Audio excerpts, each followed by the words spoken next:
ओम गंग गणपते नमः। आप सभी का आपके अपने चैनल हिंदी स्टोरी बुक पर बहुत बहुत स्वागत है। हम सभी पर ईश्वर की कृपा सदा बनी रहे। आज इस वीडियो में हम श्रावण मास महात्म्य के दूसरे अध्याय का रसपान करेंगे। अध्याय शुरू करने से पहले हम विघ्नहर्ता भगवान श्री गणेश और भगवान भोलेनाथ जी का स्मरण करेंगे। वक्रतुंड महाकाय सूर्यकोटि समप्रभा निर्विघ्नं कुरु मे देव सर्वकार्येषु सर्वदा। बोलिए विघ्नहर्ता गणपति गजानन महाराज की जय। देवों के देव महादेव की जय। हर हर महादेव। भगवान भोलेनाथ जी बोले, हे महाभाग, आपने उचित बात कही है। हे ब्रह्मा पुत्र सनत कुमार, आप विनम्र, गुणी, श्रद्धालु तथा भक्ति संपन्न श्रोता हैं। आपने श्रावण मास के विषय में जो कुछ भी विनम्रता पूर्वक पूछा है तथा जो कुछ भी नहीं पूछा है, वह सब अत्यंत हर्ष तथा प्रेम के साथ मैं आपको बताऊंगा। द्वेष न करने वाला सबका प्रिय होता है और आप उसी प्रकार के विनम्र हैं, क्योंकि मैंने आपके अभिमानी पिता ब्रह्मा का 5वां मस्तक काट दिया था, तो भी आप उस द्वेष भाव का त्याग कर मेरी शरण में आए हैं। अतः हे महाभाग, मैं आपको सब कुछ विस्तार पूर्वक बतलाता हूँ। आप एकाग्र भाव से उसका श्रवण करें। भगवान भोलेनाथ जी बोले, श्रावण मास में मनुष्य को चाहिए कि वह नियम पूर्वक नक्त व्रत करे और पूरे महीने भर प्रतिदिन रुद्राभिषेक करे। अपनी प्रत्येक प्रिय वस्तु का इस मास में त्याग कर देना चाहिए। पुष्पों, फलों, दातों, तुलसी की मंजरी तथा तुलसी दलों और बिल्व पत्रों से भगवान शिव जी की लक्ष्य पूजा करनी चाहिए। 1 करोड़ शिवलिंग बनाना चाहिए और ब्राह्मणों को भोजन करवाना चाहिए। महीने भर धारण पारण व्रत तथा उपवास करना चाहिए। इस मास में मेरे लिए अत्यंत प्रीतिकर पंचामृत अभिषेक कराना चाहिए। इस मास में जो जो शुभ कर्म किया जाता है वह अनंत फल देने वाला होता है। हे मुने, इस माह में भूमि पर सोना चाहिए, ब्रह्मचर्य का पालन करना चाहिए और सत्य वचन बोलने चाहिए। इस मास को बिना व्रत के कभी व्यतीत नहीं करना चाहिए। फलाहार अथवा हविष्यान्न ग्रहण करना चाहिए। पत्ते पर भोजन करना चाहिए। व्रत करने वाले को चाहिए कि इस मास में शाक का पूर्ण रूप से परित्याग कर दे। हे मुनि श्रेष्ठ, इस मास में भक्ति युक्त होकर मनुष्य को किसी न किसी व्रत को अवश्य करना चाहिए।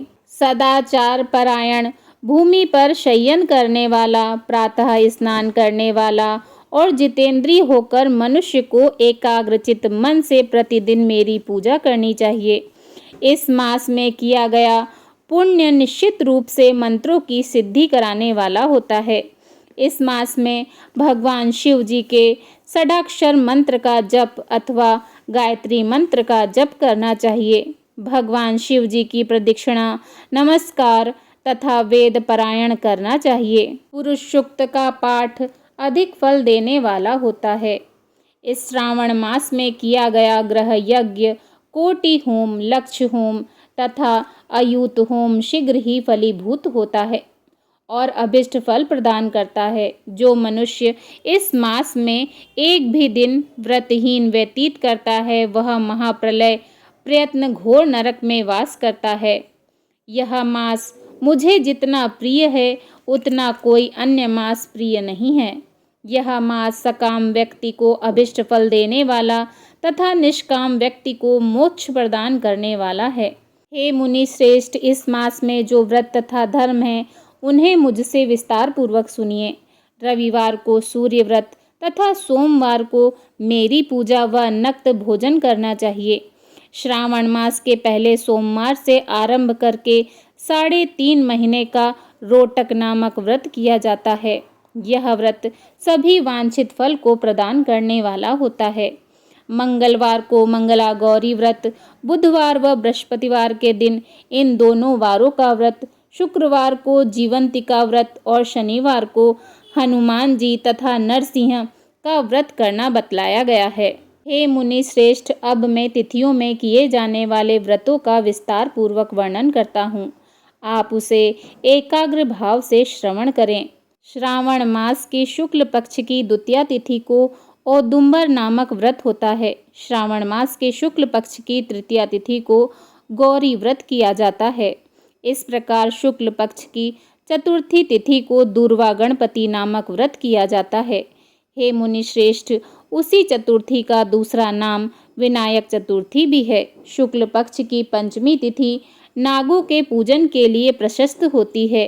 हे मुने, इस पंचमी को रौरव कल्पादि नाम से जानिए। षष्ठी तिथि को सुपोदन व्रत और सप्तमी तिथि को शीतला व्रत होता है। अष्टमी अथवा चतुर्दशी तिथि को देवी का पवित्रारोपण व्रत होता है। इस माह के शुक्ल पक्ष तथा कृष्ण पक्ष की दोनों नवमी तिथियों को नक्त व्रत करना बताया गया है। शुक्ल पक्ष की 10वीं तिथि को आशा नामक व्रत किया जाता है। इस श्रावण मास में दोनों पक्षों की दोनों एकादशी तिथियों को इस व्रत की कुछ और विशेषताएं मानी गई हैं। श्रावण मास के शुक्ल पक्ष की द्वादशी तिथि को भगवान श्री हरि विष्णु का पवित्रारोपण व्रत बताया गया है। इस द्वादशी तिथि में भगवान श्रीधर की पूजा करके मनुष्य परम गति को प्राप्त करता है। उत्सर्जन, उपाकर्म, सभा दीप, सभा में उपाकर्म, इसके बाद रक्षाबंधन, पुनः श्रावण कर्म, सर्प बलि और हयग्रीव का अवतार, ये 7 कर्म पूर्णमासी तिथि को करने हेतु बताए गए हैं। श्रावण मास के कृष्ण पक्ष की चतुर्थी तिथि को संकष्टी चतुर्थी व्रत करना चाहिए और श्रावण मास के कृष्ण पक्ष की पंचमी तिथि को मानव कल्पादि नामक व्रत किया जाता है।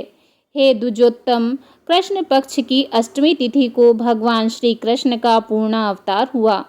इस दिन उनका अवतार हुआ, अतः महान उत्सव के साथ इस दिन व्रत करना चाहिए। हे मुनि श्रेष्ठ, इस अष्टमी को मनवादी तिथि जानना चाहिए। श्रावण मास की अमावस्या तिथि को पिठोरी अमावस्या व्रत किया जाता है। इस मास के शुक्ल पक्ष की प्रतिपदा तिथि से लेकर सब तिथियों के पृथक पृथक देवता हैं। प्रतिपदा तिथि के देवता अग्नि, द्वितीय तिथि के देवता ब्रह्मा, तृतीय तिथि की गौरी और चतुर्थी तिथि के देवता गणपति हैं। पंचमी के देवता नाग हैं और षष्ठी तिथि के देवता कार्तिकेय हैं। सप्तमी तिथि के देवता सूर्य और अष्टमी तिथि के देवता भगवान शिव जी हैं। नवमी की देवी दुर्गा और दशमी तिथि के देवता यम हैं और एकादशी तिथि के देवता विश्वे देव कहे गए हैं। द्वादशी के भगवान श्री हरि विष्णु तथा त्रयोदशी के देवता कामदेव हैं। चतुर्दशी तिथि के देवता भगवान शिव और पूर्णिमा तिथि के देवता चंद्रमा तथा अमावस्या तिथि के देवता पितर हैं। ये सब तिथियों के देवता कहे गए हैं। जिस देवता की जो तिथि हो उस देवता का उसी तिथि में पूजन करना चाहिए। इसी मास में अगस्त्य का उदय होता है। हे मुनि श्रेष्ठ, मैं उस काल को बता रहा हूँ, आप एकाग्र भाव होकर उसे सुनिए। सूर्य के सिंह राशि में प्रवेश करने के दिन से जब 12 अंश 40 घड़ी व्यतीत हो जाती हैं, तब अगस्त्य का उदय होता है। उसके 7 दिन पूर्व से अगस्त्य को अर्घ्य प्रदान करना चाहिए। 12 मासों में सूर्य पृथक पृथक नामों से जाने जाते हैं। उनमें से श्रावण मास में सूर्य गर्भास्थ नाम वाला होकर तपते हैं। इस मास में मनुष्य को भक्ति संपन्न होकर भगवान सूर्य देव की पूजा करनी चाहिए। हे मुने, 4 मास में जो वस्तुएं वर्जित हैं, अब उन्हें सुनिए। श्रावण मास में शाक तथा भाद्रपद में दही का त्याग कर देना चाहिए। इसी प्रकार अश्विन में दूध तथा कार्तिक में दाल का परित्याग कर देना चाहिए। यदि इन मासों में इन वस्तुओं का त्याग नहीं कर सके तो केवल श्रावण मास में ही उक्त वस्तुओं का त्याग करके मानव उसी फल को प्राप्त कर लेता है। हे मुने, यह बात मैंने आपसे संक्षेप में कही है। हे मुनि श्रेष्ठ, इस मास के व्रतों और धर्मों के विस्तार को सैकड़ों वर्षों में भी कोई नहीं कह सकता। मेरी अथवा भगवान श्री हरि विष्णु की प्रसन्नता के लिए संपूर्ण रूप से व्रत करना चाहिए। परमार्थ की दृष्टि से हम दोनों में भेद नहीं है। जो लोग भेद करते हैं वे नरकगामी होते हैं।